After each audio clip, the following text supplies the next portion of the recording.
आप कहाँ से आए? मैं उत्तर प्रदेश का रहने वाला हूँ। ज्यादातर लोग उत्तर प्रदेश बिहार के ही आते हैं सिविल सर्विसेज की तैयारी करने। दिल्ली विश्वविद्यालय से लॉ भी चल रहा है मेरा। जी। तो जो जहाँ तक रोजगार की मुद्दे की बात है, जी। रोजगार जो है, क्योंकि जो भी यहाँ बच्चा आता है दिल्ली या में तैयारी करने, वो यूपी बिहार का बेसिकली होता है। वो कहीं ना कहीं ऐसी सोसाइटी होती है कि जिसको रोजगार, एक सरकारी नौकरी जो है उसको समाज में अपने आप को स्थापित करने के लिए बहुत आवश्यक होती है। इसलिए जब तक कि हमारी केंद्र की सरकार या मेरे राज्य की सरकार लोगों को नौकरियां नहीं दे रही हैं, तब तक लगता है कि डेवलपमेंट हो ही नहीं रहा है। क्योंकि हमारा जो बेसिकली ग्राउंड है वो नौकरी पे ही टिका है। तो ये सरकारी नौकरी को रोजगार मानने की प्रथा या सोच अब खत्म नहीं होनी चाहिए।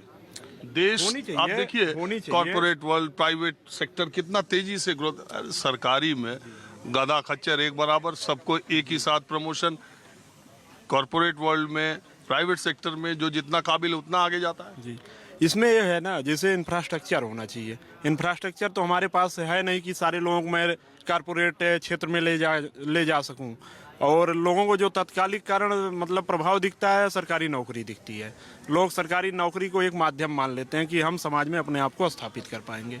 और वहाँ पे कारपोरेट जगत में जाने में हमारे पास तो इंफ्रास्ट्रक्चर नहीं है और हमारे पास ऐसी शिक्षा नहीं है कि हम वहाँ पे अपने आप को ले जा पाएँ।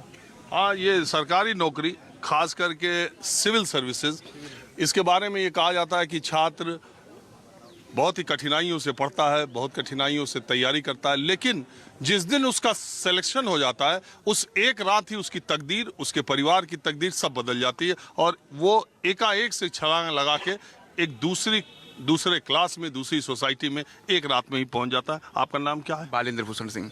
कहाँ से हैं आप? मैं उत्तर प्रदेश, अयोध्या। यार, आपका अयोध्या तो बहुत चर्चा में है। बिल्कुल, हमेशा से चर्चा में रहा है। तो अयोध्या के आसपास आपकी ज़मीन है?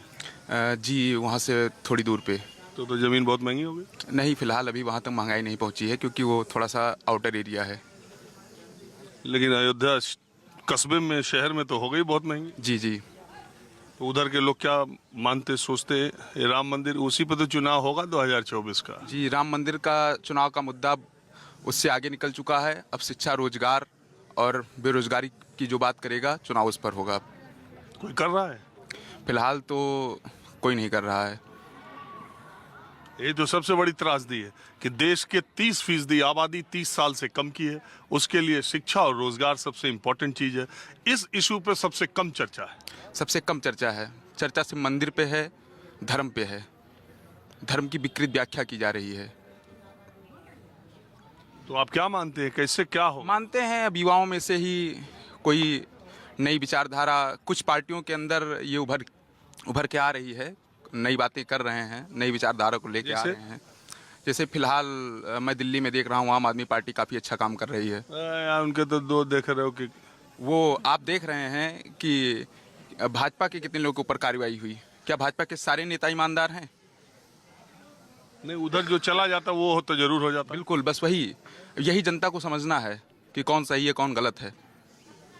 और आम आदमी पार्टी का लोकसभा में एक मेंबर नहीं, 2024 का चुनाव इतना बड़ा है, कहाँ वो लड़ने का उनको इंफ्रास्ट्रक्चर, पार्टी उतनी बड़ी आपको दिखाई देती है? सब धीरे धीरे होगा, अचानक से क्रांति नहीं होती है।